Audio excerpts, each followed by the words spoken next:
বাজারে গেলে আগে ভালো জিনিসটার খোঁজ নেওয়া হয়, তাতে একটু দাম বেশি যাক কোনো যায় আসে না। জিনিসটা তো ভালো হলো।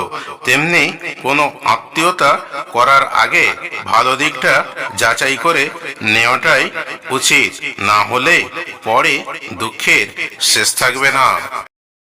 বাজারে আলু কিনতে গিয়ে প্রায় লোক ঠকে যায়, কেননা ব্যবসাদার ভালো আলুর নাম বলে চড়া দামে বিক্রি করে দেয়।